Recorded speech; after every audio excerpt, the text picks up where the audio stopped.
Morning, brothers and sisters in Dhamma. Happy New Year. First talk for me. First talk for me this year, actually. So I'm happy to come to Babs to share my first Dhamma sharing. And I think this topic is very interesting. All right? Okay. This gain and loss is part of the 8 wind. You all know, isn't it? Up and down. Gain and loss. Praise and blame, like, dislike, things like that. So positive, negative. So the Buddha says these 8 winds here blow you left, right. Okay? Sometimes we go here, sometimes we go there. This wind that blows you is called, it moves your desire. You know, you want something, you chase it. You don't like something, you push it away. This is called the pushing and pulling of your life. In fact, the 8 wind makes our life as it is lay people. Okay? Because we are lay people, we are kind of like pursue material things, basically. We look for things so that we can live comfortably. But while we do that, we are also subjected to the wind blowing. Okay? The wind. So today, I just want to kind of share with you how we go about trying not to let this 8 wind blow left, right until we fall down. Okay? Let it blow, fine, blow a bit, can, no problem, right? Even monks also get involved in the 8 winds, a bit of it. But don't let it blow until we fall down. That's the key, right? So now I kind of want to share how we can use Dhamma to navigate this thing through our life. We can be successful people, good human being, and yet live a Dhamma-based life. How do we get that? So the question is actually, how do we cultivate a lifestyle that transcend? Transcend means go beyond the pursuit of gain and loss. So if we make our life just to chase gain and avoid loss, right? Chase gain, that means good thing we want. Losing things we don't want. Keep on chasing them away. We will forever be using this energy, our energy, right? To do these 2 things. Okay? The problem is, things that you want never always come on. Correct or not? The person you like, the job you want, the property that you want to buy. Yes, you want. Does it always come? No. Right? Then things you don't like always come on. Correct or not? Things you like for instance, I found a great job, dream job. Okay, the interviewer is very good. So I went in, I look around, nice office. First day, go to work, your supervisor is a terrible person. Right? So imagine things that you want. Things that you want, cannot get. Things you don't want, keep on coming.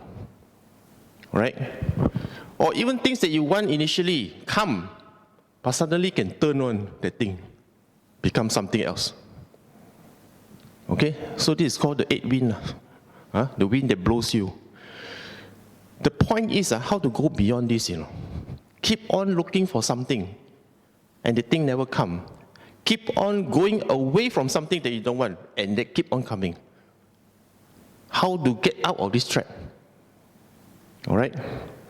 As long as we continue, use our energy to pursue this kind of life, then you'll always be subject to the wind. Where it blow, you follow. Where it blow, you follow. No. What does it mean? It means you have no control of your life. Correct or not? When you say, I am in control of my life, means what? I stand firm like mountain. Big hurricane come, won't move. That kind of thing, But if you are so dedicated to pursuing things that you want and pushing away things that you don't want, even a little breeze blow towards you, you move already. Okay? So this kind of life, they keep on subject to the blowing of the wind, which direction the wind blow you follow, means you're not in control of your life. And if you subject yourself to that kind of life, can you actually achieve happiness or not? Because that kind of happiness only 50%, right? Things that you want come, then you're happy. Things you don't want come, then you're not happy. 50-50, your kind of life. Okay? So you may be liable to be blown down by the wind in that situation. So how do we transcend that, go beyond that kind of life? You ask yourself this question first. Do you want this kind of life or not? Okay? Do you want this kind of life? Or do you want to have more control? When you have more control means your mountain must be strong. Here must be strong. Here must be strong. You must be firm. Then you must know what kind of gain is not worth pursuing, and what kind of loss you should know how to avoid. Okay? So we cultivate this lifestyle that transcends, go beyond this kind of thinking. Okay? So the question is not about, this question, navigate gains and loss. It's not so much about this question, The question should be, how do you embark on a journey? Your life is a journey, since you're born until we go lah. Okay? Until we go. It's a journey. Correct or not? It is not something that, it just happened. You're born, you're born, then you grow up, then you grow old, and then you go. So it's a journey. Take many, many years. So in this journey, you have to decide. Okay? This journey contained in this body, contain a lot of energy one. I can do a lot of things. We have free will, okay?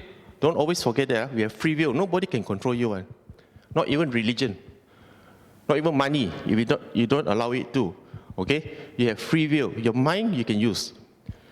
So in order to go on this personal journey towards a life that is not disturbed by this kind of winds, we must be able to look at things, all right, in a more clear manner, and then shift our perspective towards life and its material aspect. It's all in your mind one, actually. If you direct your mind in a certain direction, and you dedicate your life towards that direction, your life will change. Believe me, it can change. Okay? Sometimes we think, I'm a me, what can I do? One little person only. There are many, many people more powerful than me. They do things I cannot control. What can I do? Now, this kind of defeatist mentality, we should not cultivate. Right? In modern life, like we all okay? We subject ourselves to, say, to politics, example.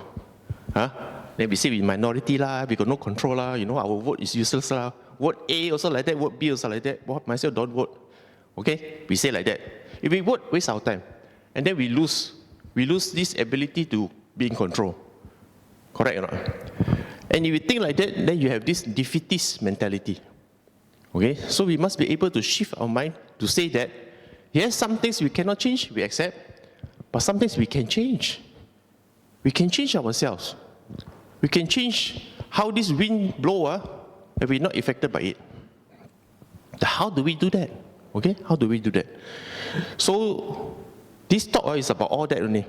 It's all in your mind. Buddha said, as you think, you are. Okay? The first two Dhammapada verses, it's all in your mind. So, this is a question you should ask. Right? How to habituate the normalization of life that is not guided by gain and loss. Two words here, habituate and normalization. Okay? And not guided by gain and loss. How do you create a habit? Okay? That says, if I want something, straight away go and chase. If I don't want something, straight away I go and push. How do we make that as a habit? And we normalize that kind of thinking. It's called a perspective of life. Early on, I tell you, my mother loved collecting son. I don't know why. When she got no money, she go and collect things. Buy cheap things, plate plate. You got millions of plates. Some more buy plate. Old people, I don't know. My father-in-law just passed away. When we cleared the house, he got millions of knives.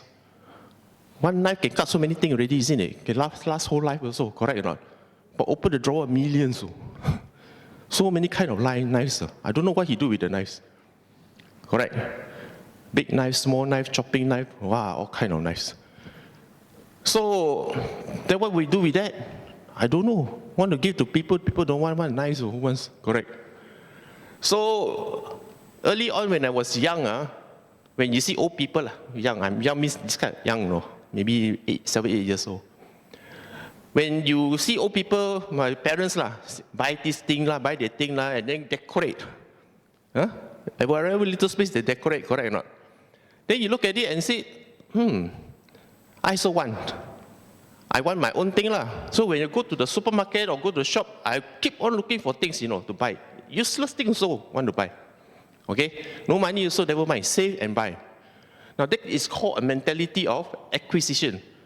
No money also want to think of buying. And then save to go and buy. This trip, don't buy, never mind. Next trip, 2 trip, 3 trip later, save money Wait until you buy. Okay? Then once you have this habit, every time you go anywhere, you look for things to buy. Could be a shirt, window shopping now, all the TRXO, plenty of place to shop already, Cebu and all this kind of thing, right? So you go there, you have this desire, I want to have a look. Even don't buy, so never mind, have a look. But sooner or later, something catches you and you buy. So when you want to habituate this kind of thinking, right, and you keep on pursuing it, and it will become a philosophy of your life. Because starting off, you start to accumulate things. Later on, you transfer this philosophy to other things. Acquisition of people, friends, property, things like that. Because it's not the material things that you are pushing, it's your mind. Your mind keep on wanting, one, habituate of acquisition. Okay? So when you don't get it, you feel upset. After getting it, you play for a while, then you throw it away already. Because your habit of acquisition keep on looking for new things. Cannot end one, I tell you, this kind of desire. No way. After die already, what's left? Millions of knives, useless one. For what? After we die, nobody wants all these things. Give the church also the one.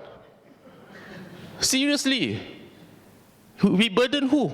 Burden all our young people. They come to see our house, they say, headache how to dispose millions of things. So this is called the habituate and normalization of a mindset of acquisition. Because this kind of one thing kind of thing, after a while you go away one. It's called the refinement, Your mind is very refined one. Okay? So when we learn Buddhism, we are looking at this kind of fine mentality of the mind. How to look at it and say, I don't want this already. After this, I don't want this. For some reason, at 8 years old, I look at my mother keep on buying all this nonsense, okay? And I don't like clutter, I don't know why. Since I born, I don't like clutter one. If got like that, I leave it like that. Nothing on top one. I marry a wife who cannot have like that one. Cannot have open space one. She got full of things. But luckily, my wife is not buy useless thing. She do work one. She's a lecturer.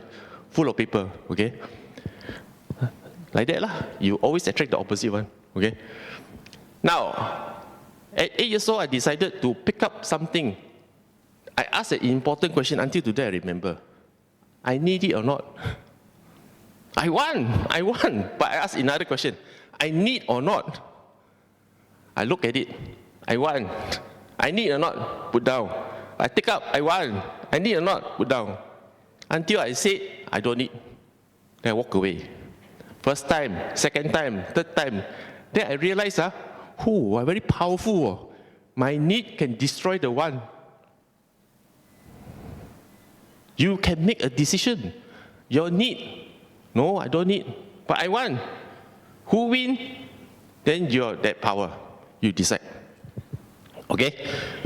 But because maybe I'm born to be neat, I think. So all my need, I don't want also many things. Maybe that's one of the reasons why I'm different from, let's say, my mother. Maybe, I don't know. But if you're the kind who always want without even thinking of need, then you should stop. When you pick up something, ask this question. I want to pick up wallet, take out credit card to pay already. Ask yourself, you need or not? Ask a simple question. You don't need to put down, walk away. All right? So after a while, you get this kind of automatic reaction to anything, then you build a habit. Okay? You build a habit and you normalize not wanting. Okay? And some people say, when I talk like this, you typical Buddhist, everything also don't want. Let go, like that. Okay? Not don't want, I also want. I also want to have a nice place to sit down like yours, with cushion some more, correct? Aircon, soundproof room. No one disturbing you. You cannot even hear the bird chirping outside. Beautiful day today, But in this room, you cannot hear the bird chirping. Correct or not? You cannot smell the fresh air. Cannot, because got aircon air now. So in this conditioned area, we create an artificial environment of comfort. Do you know how lucky you are to have this kind of life? Seriously. To walk in here and take this for granted is something that we also habitually normalize. We normalize already. This kind of comfort, normalize. Fast internet, normalize. Okay?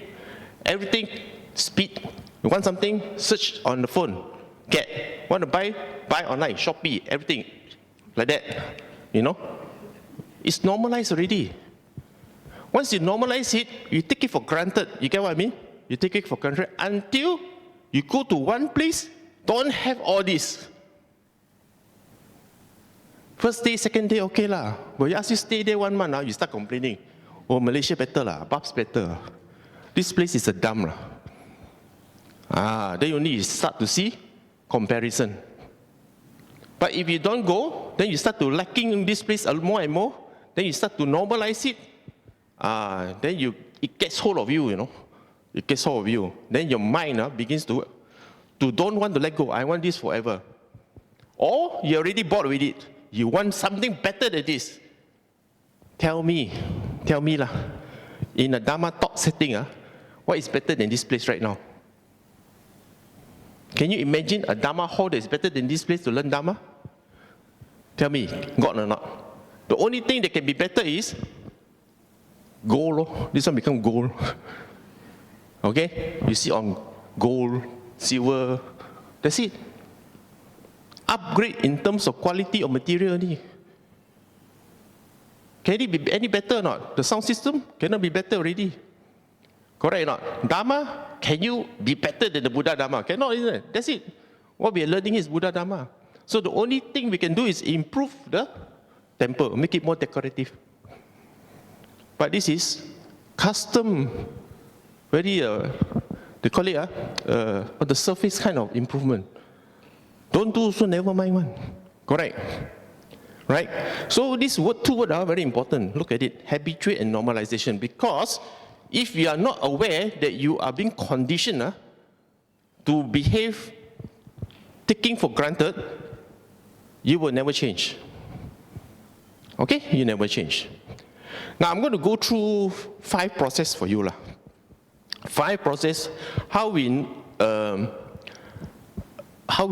can break this habit. How we break the normalization of comfort. All right? How we actually take the Dhamma as our living guide. Okay? And break some myth. What the Buddha teach you. And sometimes you think, if I want to become rich, I have to let go, do this, do that. It's not about letting go. It's about creating a mindset that go beyond the trap of gain and loss. This is the mindset I would like you all to practice. Okay, this is the word, entrust. Entrust your mind to Dhamma practice. I'm not asking you to become a Buddhist by putting a label here, Buddha here, then Dhamma here, Sangha here. I'm not asking you go there, tell the whole world, oh, I'm Buddhist. I practice 5 precepts, Cannot lie, cannot cheat one, no? After that, the police summon, give 100 ringgit. Okay? When I say entrust your mind to Dhamma practice, that means we practice the Dhamma. No need to show off that we are Buddhist, no need to show off that we are holy, no need. Okay? Good things we practice. Practice means to absorb, Absorb everything inside. Okay? Absorb inside, deep inside. And then let it guide you to live your life. Okay? So when we prioritize spiritual growth over worldly pursuit, we begin to see impermanent nature of material gain and loss. What is one of the key things of Dhamma? Three points, isn't it? Dukkha, anicca, anatta. Anicca is meaning impermanent. When we practice Dhamma, we can see this very clear one. Okay? Especially practice meditation. Rising, falling, then you notice, rising, immediately next one is falling already. After falling, next one is rising already. Nothing stays the same. Nothing ever stays the same. Here, I look at my picture when I 6 years old, black and white. 2 days back of color. I belong to the generation. Some of you all color already, I know. Okay? I look at me now. I look at me when I was Form 5. I look at me when I was just working. I look at me now. I look at me when I was first holding my baby, my first son. Today he's 27 years old already. Then I look at my son when he was baby. I look at him now. Are they the same people? Name same lah, but person totally different already. Correct or not? So, when are we ever the same? Even now also I'm aging already. Few cells dying already. Look at this. No more hair. 2 years ago, I still got hair, until now, don't know what happened, okay? So when we see the impermanent nature of material gain and loss, then we know. We hold something that is not lasting. Hold for what? Okay? Hold for what? So when we understand that one, then we realize, no need to hold. The moment you ask hold for what, then you say no need to hold. But we should hold things that is good and true. Don't let go everything also. Correct or not? Don't let go everything. Hold what is true and good. Okay? Dhamma is true and good. This is something you should hold. Because it keeps on reminding you, right? So the moment you hold Dhamma into your heart, you entrust your mind. You make this mind every day reflect on the Dhamma teachings. Then you will know. You can see things on. I'm not asking you to practice Dhamma like chanting bow to Buddha statue These are superficial ones. I'm asking you to learn the teachings of the Buddha. This teaching go inside you, not just in your eye only, not just in your lips talking only. Deep inside, go inside your body, go inside your mind. It infused in all your neurons, that kind of learning, okay? And then sharing with people, talking with people, absorb fully inside you and understand this Dhamma is like that one. Then once you realize the Dhamma tells you nothing is permanent, then you will notice, oh, what have I done with my life so far? Is it useful or not? And you'll be surprised once you are empowered by this kind of mentality, you can become very powerful one, You don't even know you have the kind of power. All right? I'm 60 years old. Next year 60 not yet. Okay? My son, I don't know how but he's quite a mathematic genius a very clever one. His mathematics very powerful. His maths so powerful. I think Form 5 when he was O level, best in the world, something like that. So to him mathematics Then he taught me. I don't understand what he's talking about. Because he's good in maths, he can do Python programming. When you're good in mathematics, somehow rather the technical stuff like very advanced engineering, programming, then you know how to do Okay? I'm not a programmer. I'm just a business admin graduate from local university one, okay, not even foreign university. But I tend to gravitate towards technology. So one day, he see me, he said, hey, Pa, you business admin, no? He looked down on me, actually, my son, very terrible guy. He said, you business admin, no? Why you going to do computer? Because my business is do website one. Where you learn? Those days, you born what year? 1965. I said, yeah. Those days got computer syllabus, man? I said, no. No computer syllabus. How can you go into computer, internet? And I think some of you know that we do the Nobu, the AI. After I let you see, the Buddhist chatbot, my team did it. I was one of the founders. So when he introduced ChatGPT to me, and then instead of just using ChatGPT, I went and built a Buddhist chatbot, Nobu, okay? So he see me progress, over the years, from website, from PC, first learning PC, then do website, then do database, then do big data, and then do AI. He said, how you know all these things on? Read lah. I said, internet, got internet, read lah, just read. Millions of people read, so nothing happen. How come you read, things happen? Use brain, I said. You read and use brain, I said. Oh, so simple lah. No need go classes, no need go university one. No need, what for? Internet got already one. Okay, that mutual exchange open his mind also. But good and bad lah, got good and bad. Because after he understand that read and use brain, he don't want to take up the course in Imperial College London. They offer him computer science, don't want, because that time starting COVID lah. Okay, so he said, what for? Get trapped there in London, pay stupid money, pay stupid money, get trapped in the room for what? The pound, how much you know? He said, I save you a lot of money lah. He said like that to me. Okay lah, good, clever boy. Then he used his brain, read and use his brain that time, using internet. Then he took a 1 year gap, then he learned many more things. Rather than just mathematics, he learned many more things. Then he decided, oh, my life broadened now. I want to do engineering. Example, some more do in Malaysia, Monash. Save a lot of money for me, okay? But the thing is like this. Two things happen here. One thing I reflected on myself. Actually, how I know all these things. So after I launched Nobu is the Buddhist chatbot. When I go around giving talk like this, people come and tell me, brother, how old are you? Old lah, is it? How you know these things? Young people, 30-something, 20-something, come and see me, uncle. How you know all these things on? I also don't know. I have no idea, I said. I just know. Okay? Now, all I'm telling you is the story of my 8-year-old. I pick up something, I ask want and need, correct or not? And that was my basis, I'm telling you. Of reflection, I look at it and say, do I need it or not? No.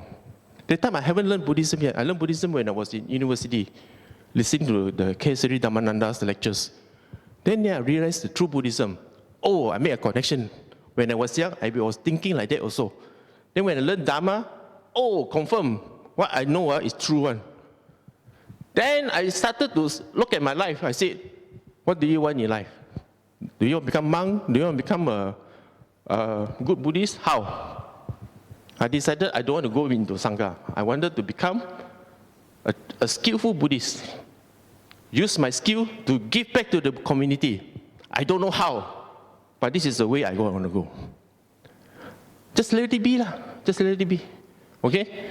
Then as your skill improve, you use it and give back to society. You don't know what will come out. 20 years ago, not even 20 years ago, 2 years ago, you heard of AI, nobody heard of ChatGPT. Today, everybody using. You see, world can change like that only, right? So you must be ready to look at situation and then ride the wave of change for the good of many.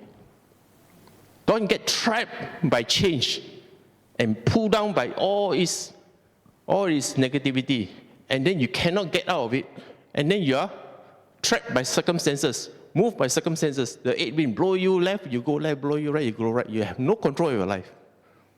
Okay? So you must know yourself, what you want, what is your worth.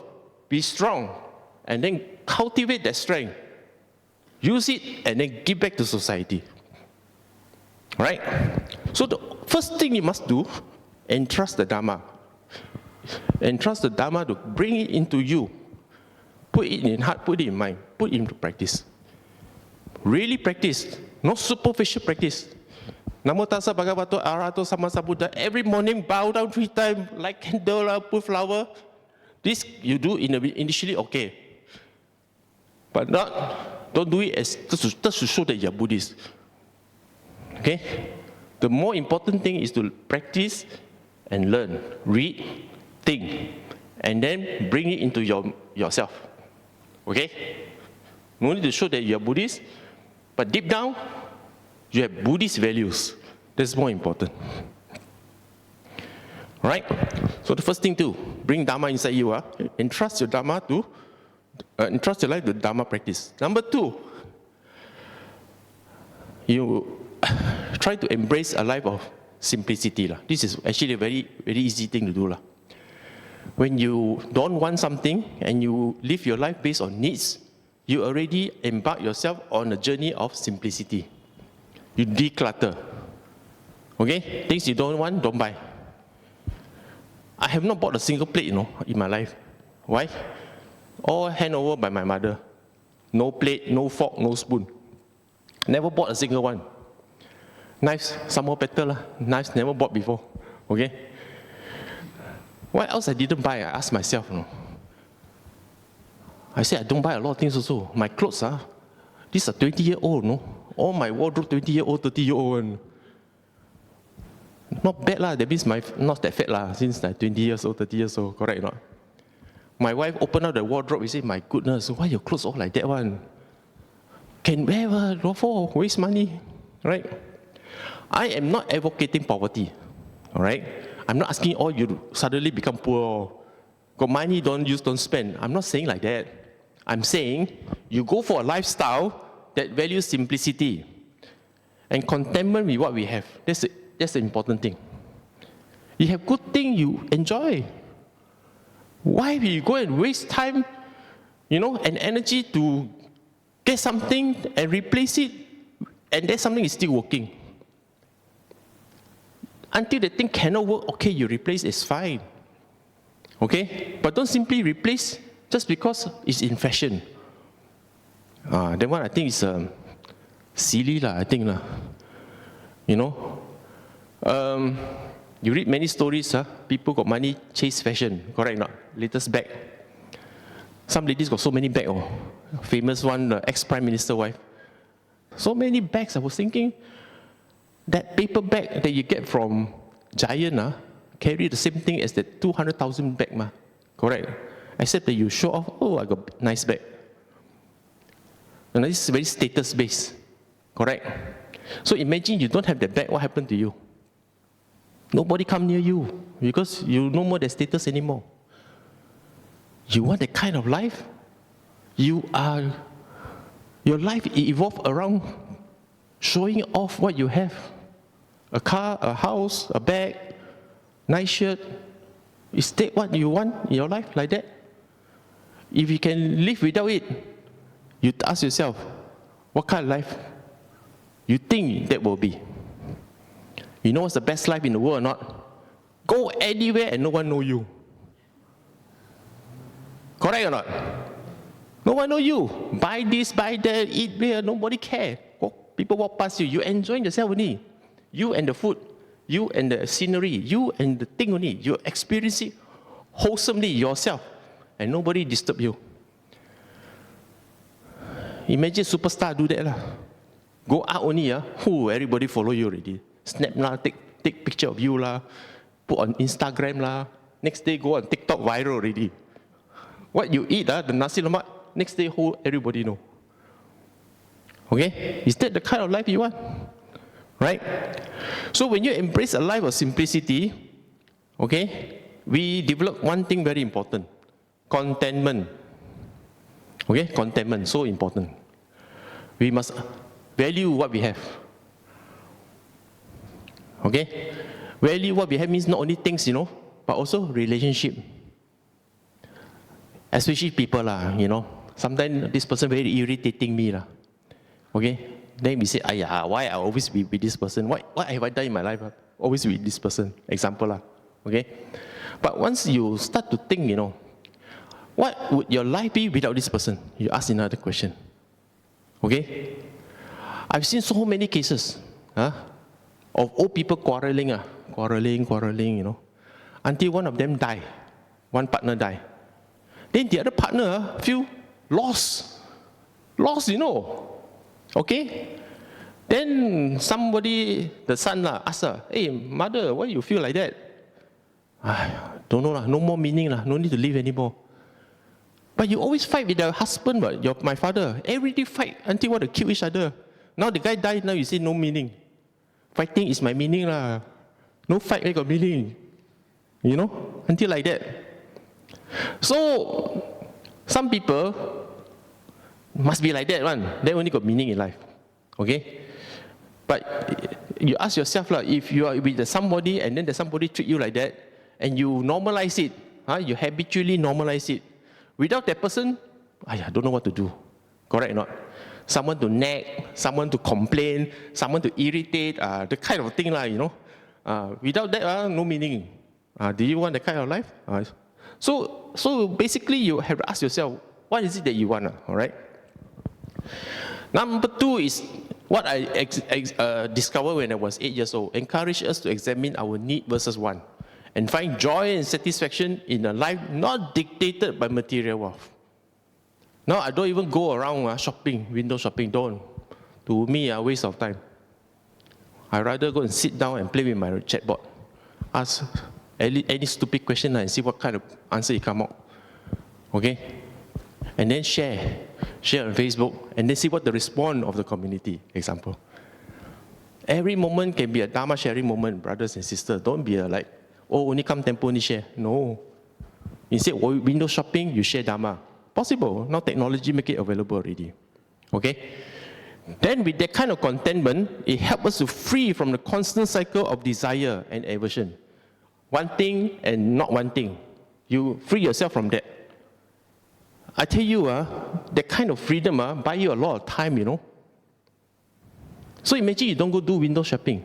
What do you do with the time? Correct or not? I used to chase movies when I was young. Chase movies. And what I do, I used to collect the Malay mail. Those days, Malay mail. There's no internet, read Malay mail. And then Malay mail got full page advertisement of movies coming out. So you got Star Wars, one full page, sometimes double spread full page. So what I do, I collect this kind of advertisement. I collect and put in an exercise book. Any new movie come, I do. Then after that, I got no money to see movie. Father don't give me money. Okay? Until VCD come. DVD or VCD, I think VCD, or not yet, not even VCD. What you call that already, the one? The thing they push inside one big one, the box. VCD, is it? VHS. So old, technology so old. VHS, put inside and then, I can see movie on TV. Right? Until those days come, they say, so-called godsend.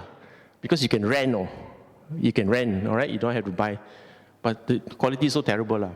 So I used to chase movies, I always know this actor act in what film.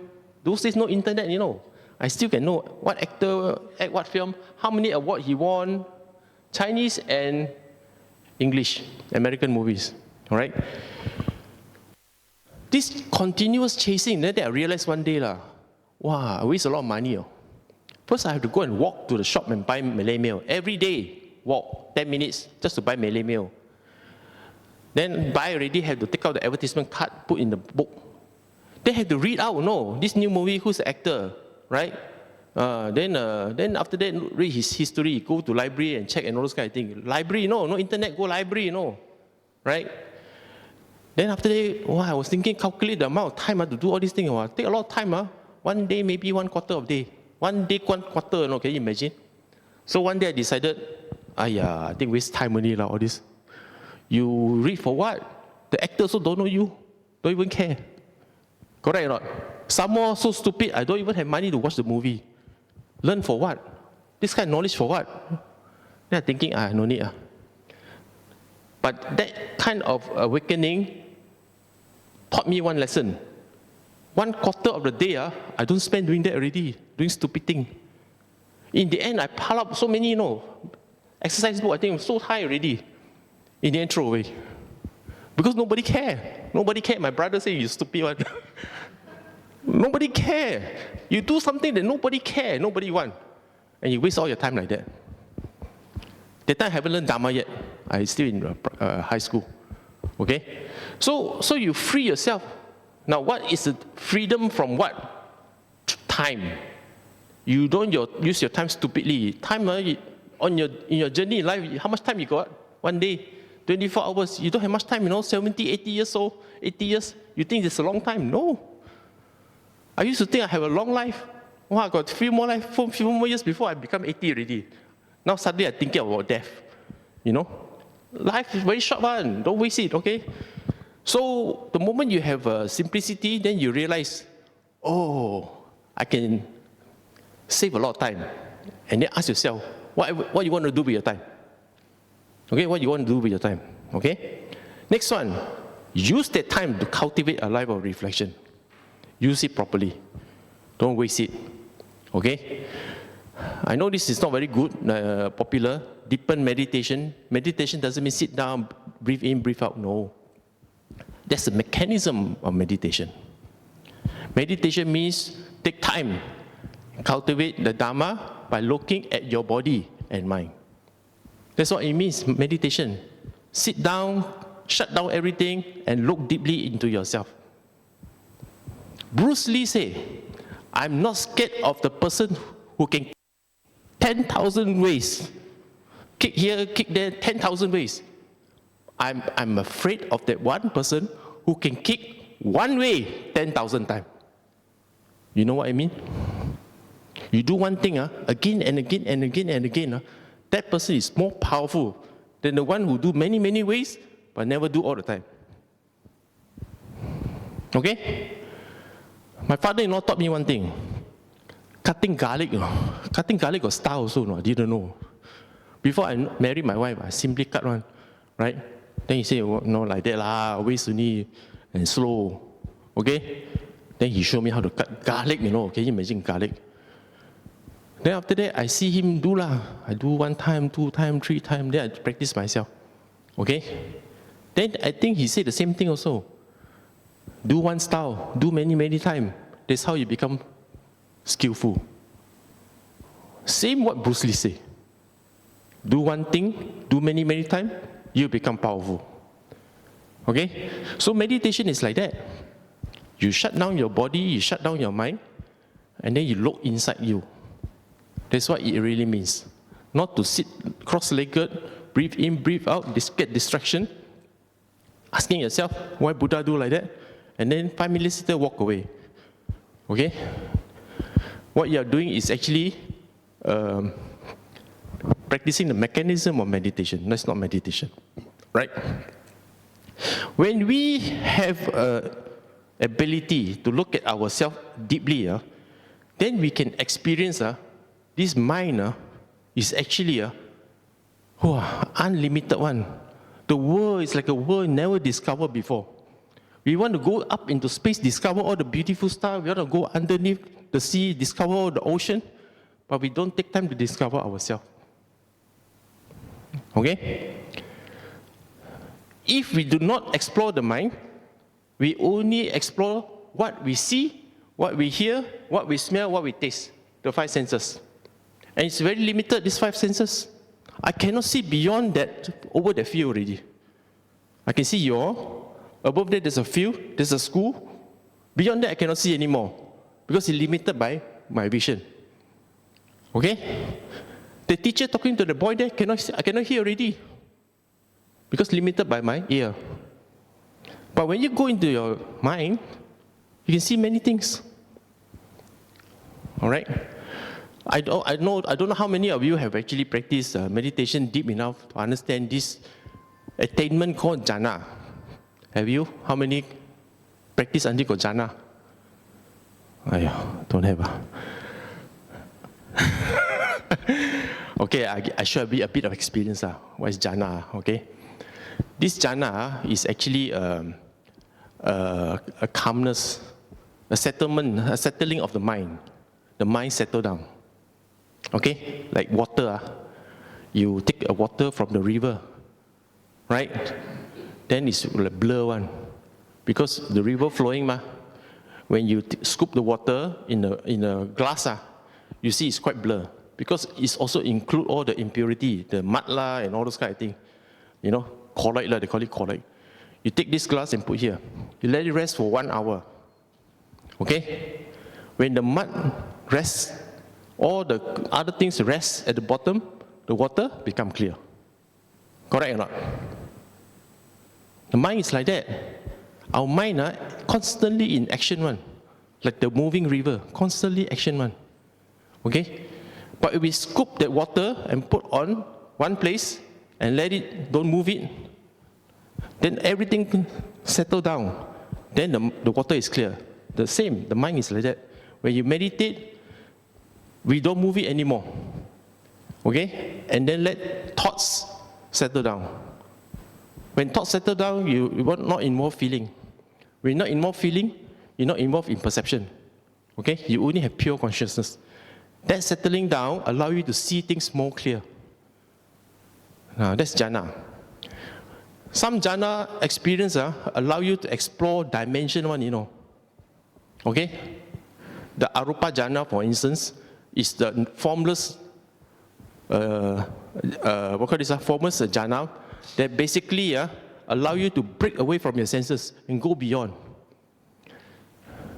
The realm of limitless space, the realm of limitless nothingness, the realm of neither perception nor non-perception. You break away all these physical senses, you go into pure mind, and then you experience this kind of unbounded freedom. Cannot be controlled by your senses one. You go beyond. That is what it means. But having that kind of mind is not enough for you to become enlightened, because you need that kind of mind to investigate. That's where the wisdom arises. Okay? So jhana allows you to move to the next step.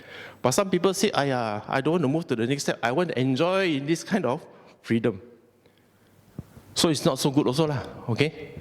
But I tell you, if you practice meditation deep enough, this is the kind of mind that you will experience, None of us, not many of us actually are doing it, okay? If you think you can, you try. Then you know what I mean. Because you tap in the power of yourself. Inside you are very powerful one. Your mind got unlimited potential. But we are not making it full use, because we are so used to what the limited views, limited sound that we hear. We are so used to that, We like it so much, we don't want to go explore anymore already. Okay? That is why the Buddha say, sometimes we need suffering. Because without suffering, you enjoy only. Okay? Like now here, actually comfortable what? You want to go outside, sit in the sun I ask all of you, go in the field there, we give Dhamma talk there. None of you will follow me, I think. What for? Look, so hot. 32 degrees, outside, or not? Sit on the grass some more, so hot. You don't want to learn Dhamma in that condition. You want to learn Dhamma in this condition. Okay? So in this comfort zone, we don't want to explore further. That's a trap also. So the teaching of the Four Noble Truths is to allow us to don't get too comfortable. Okay?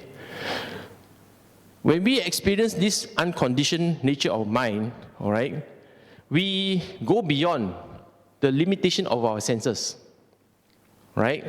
And also go beyond what is imposed by society that you should do. You should carry this Hermes bag. Am I correct? Hermes, I think Hermes. I forget already the name of the brand. You should get this Hermes bag because other people are having it. If you don't have it, you're not in.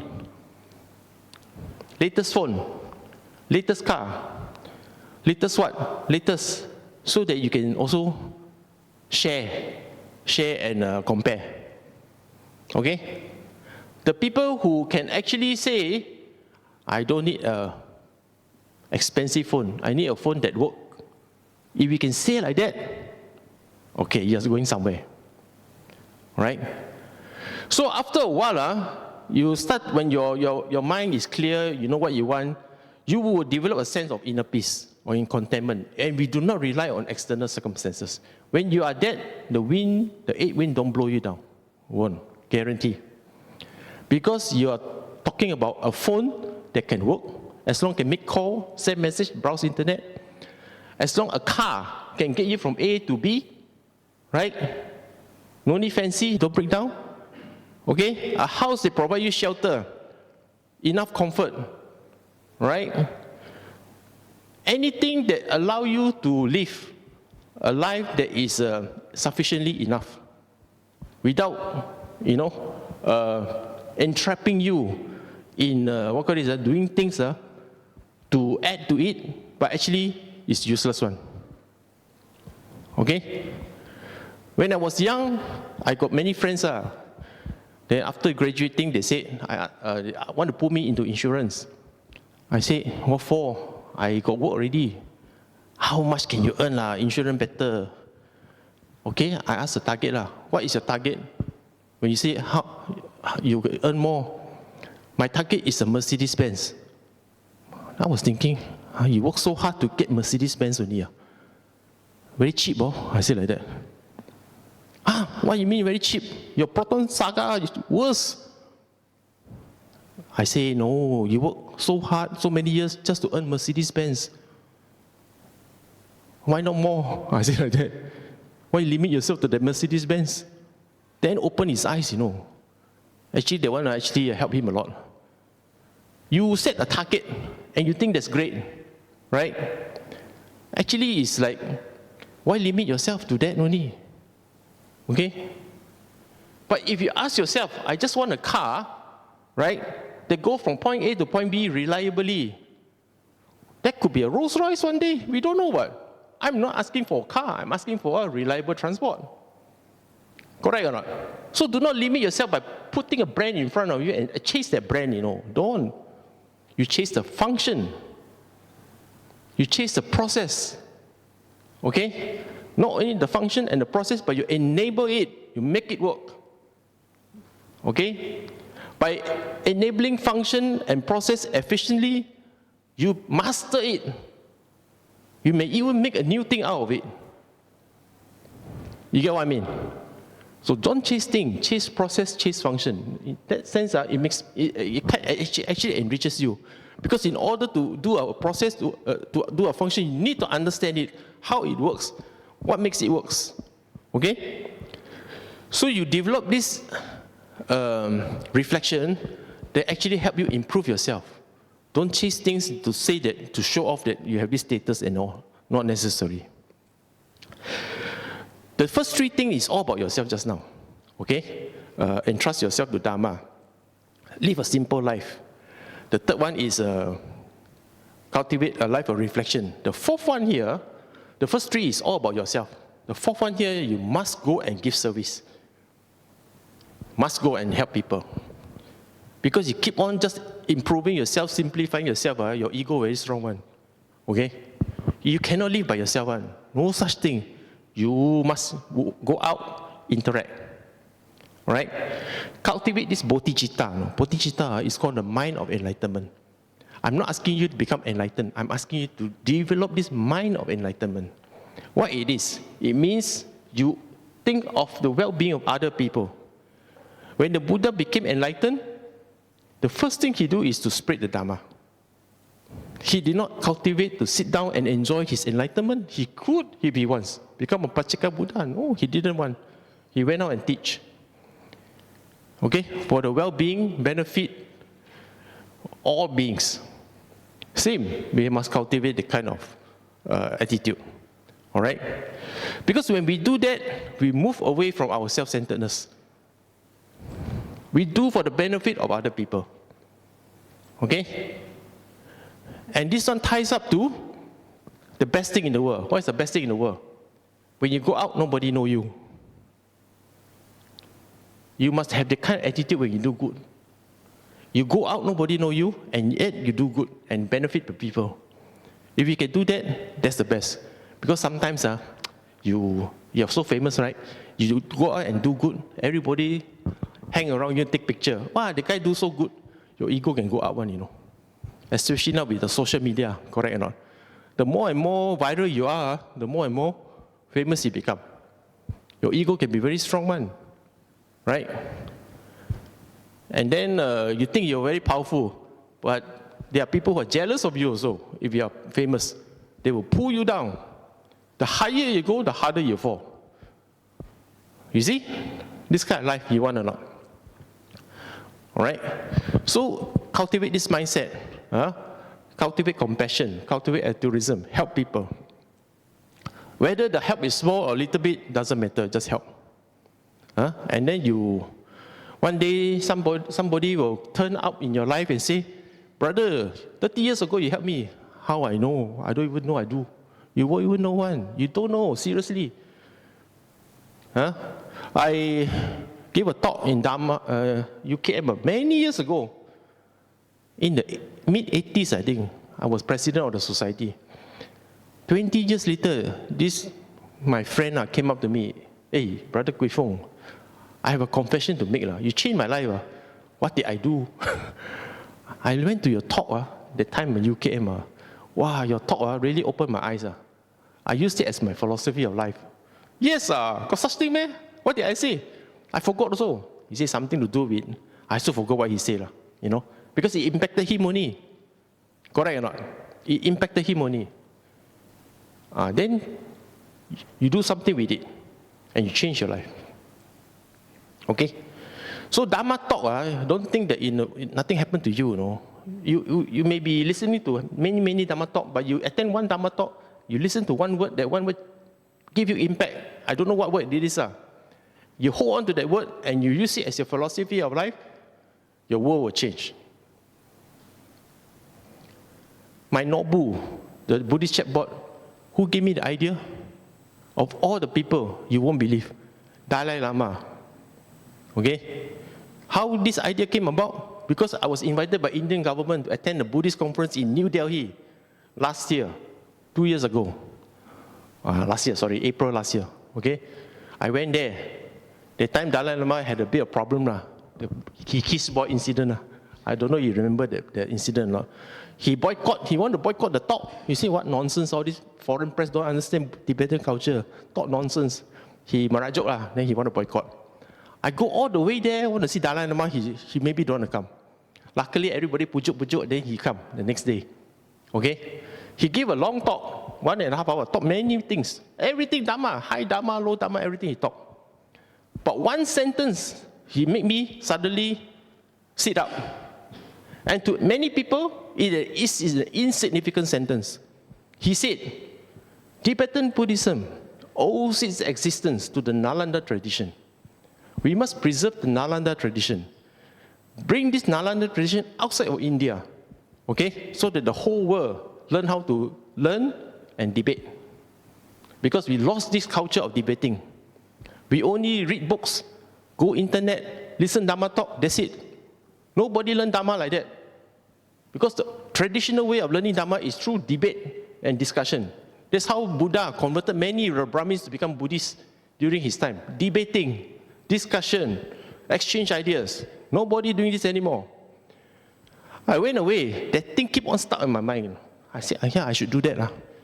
But how? And that's how Nobu was born. The chatbot.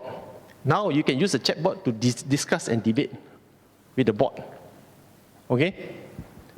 Ask a stupid question, ask good question, don't care as long as you ask question, and the bot will respond to you. So you will never know what will happen when you go to a Dhamma talk. Don't underestimate it. All right? Because something you may just catch on, and then you use it, and then you suddenly do something with it. Right? Okay. This one I think I should encourage you all. Go for holiday and travel the world. If you have not done so, please do so. Traveling helps to break monotony, okay? Offers a new sense of experience. Right? If your whole life you enjoy this kind of aircon, go to one place that don't have this one. Don't have this. You know, this Tibetan Buddhists, you know, sometimes you go to see all these Tibetan Buddhist temple, a lot of rich people support one, you know. Do you know or not? All the Datuk Datin support Tibetan Buddhism one. Because the Lama come here, they promise, well, this green Tara will protect you, you know. But you must buy this green Tara lah, $1 million. You buy big statue, then you put in your house. Drip with pearls, you buy. Then they give special chanting, secret teaching, tantric one, only between donor and the teacher. Dispense the teaching, then you become powerful, protected by that green Tara example. Okay? Now this Datuk Datin, they're happy lah. Give money already, got beautiful Tara, protect their wealth, protect their family, correct or not? Then they see their business doing well. Wow, this Lama, fantastic, very good. So one day the Lama said, okay, let's go pilgrimage. Okay? All the Datin are very happy already. Let's go to the home ground of this Tara, you know, the home ground of the monastery in Himachal Pradesh, example. So they go lah. When they land only, they want a peng san. No toilet like our toilet one. Toilet got no door one. You know, in the Himalaya, some more cold, no heating one. Okay? Then the bed, not like your Westin Hotel kind of bed, you know. The bed made of straw one. Then seriously, you know, your only friend is your element. You pray to Buddha that night, not freezing cold. Cold, but not freezing cold. Okay? Go toilet, smelly. Because the water not enough to wash away the urine. You want to go do big business? They want to faint really. Look at the toilet like that. Datin. Paid 1 million ringgit for the Tara. Go there, want to die. That was the source of your Dhamma, not the Tara. Okay? So many of them want to come back, but cannot because the flight all not available. They struggle the one whole week there, but change their life. Okay? So go travel and see the world. All right? Because it will help us to normalize taking things for granted, not talking, taking things for granted. We will realize, you know, we normalize already. We take things for granted already. Okay? We go away, break the monotony, so that we realize and say, oh, actually, our life actually very good already. The moment you say, my life now is very good already, then you realize how to appreciate. Okay? And maybe we'll start you not to accumulate anymore. If you say you are enough already, there's some form of awakening. Enough. Okay? Because if you do not see that, then no point. You keep on chasing, and then you keep on being blown by the 8 winds. All right? And more importantly, when we see things differently, we come back and we say, oh, and after we practice the first 4 things I shared with you just now, entrust the Dhamma in your life. The moment you put that into your life, then you start to open your mind and see, oh, that's how we actually take things for granted. Now, you watch that mind, that take things for granted one, that kind of mind, how to break it away from that. Okay? It's a very, it's a not easy set of skills to learn. But once you learn, I tell you, your life will change. Okay? So this is a very easy and practical advice. You spend so much money, buy property, buy car, give to your children one day, let's say. Okay? But remember, by the time of your grandchildren and maybe just your grandchildren, all right? Or even your great-grandchildren, they will forget your name already. They forget where you live. Your house also maybe no more. The house I was born, no more. The street, Oakland Road, that I used to live, no more. Okay? Many things that I used to have. The restaurant that I marry and have my dinner, no more. I was thinking, what memory I have? Pictures only. But the actual place is gone, no more. So you do whole life, do so much. In the end, what happened? Nobody care. Nobody remember you. The world erase your property rights. Nothing that you own, nothing, all that you own gone, no more. You work so hard, give all your children. One day they married, the wife said, sell, don't want. They pocket the money. You work so hard, give them, they don't want. Worse, they don't want your thing, they migrate. Don't come and visit you some more. How? You work so hard to do all that, and then you're alone. So you must think, not because you're selfish, you must think this is the way of the world. If you think you can afford, you give to them. If you think you cannot afford, you struggle to help them, you think twice. Okay? So I think this is a good thing, and I learned a lot of Buddhism when traveling. I learned so much. I go to Japan, I don't go to Akihabara, all those kind of places.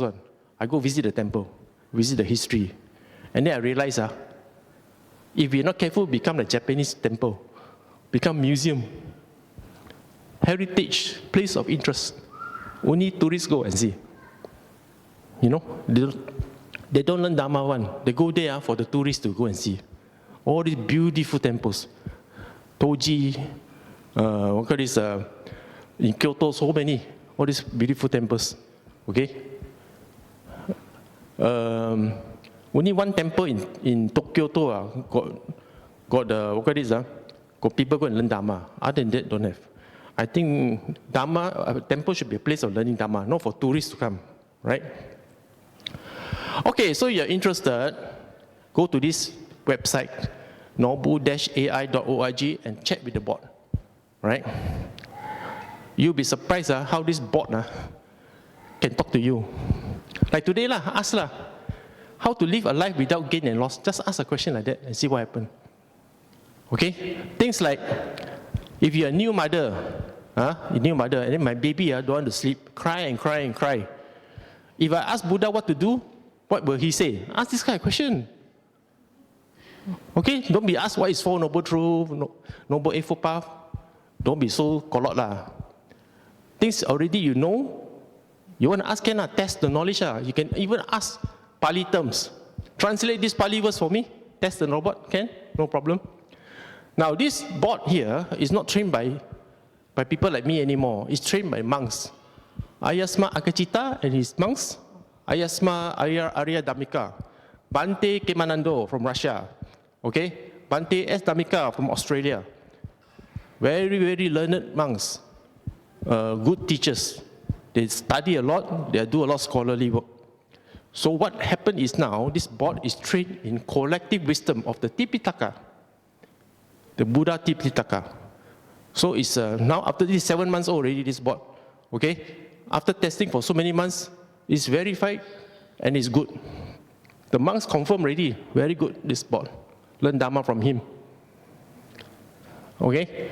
And I tell you, one thing we discover, I encourage you to do also. I'm not in the delusion, okay? I'm not in the delusion to say that Buddhists have no problem. Buddhists personally have problem because we are also human beings, okay? And I tell you, do not be afraid to ask personal questions because we will not collect your information. We don't know your name, we don't know your IP address, we don't know your telephone number, we don't know your email, we don't know. All we see at the back end is just questions. We use these questions to train the bot so that it becomes better. Okay? So what happened is that in the back end, I see a lot of people asking very personal questions. Okay? Things like, hey, I'm lesbian, is it against precept or not? You know? Or for instance, please tell me euthanasia against precept or not? Euthanasia means kill yourself. Okay? Things like, I got a bad partner in my business. Every day I'm getting angry. How to reduce my anger? You know? Why this is so important? Because your problem is you facing it yourself. And you do not dare come to see the monk.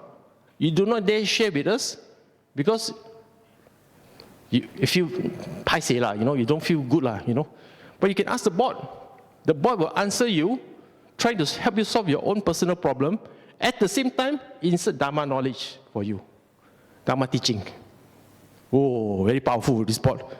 This bot is trained only in Buddhist context. ChatGPT also cannot find the answer. ChatGPT may give you wrong answer because they can go and pick up from a website that is not verified one. All right? But all these teachings that we put inside this bot is 100% verified by teachers. So you trust it 100%. It's doing very well. This bot is doing very well. Okay? And learn. The reason why we do this is to fulfill the Dalai Lama wish. Bring the Dalai Lama tradition outside of India border so that people learn Dhamma and discuss and debate. Okay, so we have a platform for you to do that. Because it is only through discussion and debating, then only you can know whether your Dhamma knowledge is good or no good. Okay? So this is something that we built, we share with you. There's no charge. Just use, and hopefully that you'll improve your Dhamma knowledge. Okay? So thank you for your time. That's it. Hopefully you learn something, one or two, about gain and loss. It's not about navigating. It's about changing mindset. All right? So I give you some tips. So hopefully you can use it, and then I wish you all the best. Okay? Sadhu, sadhu.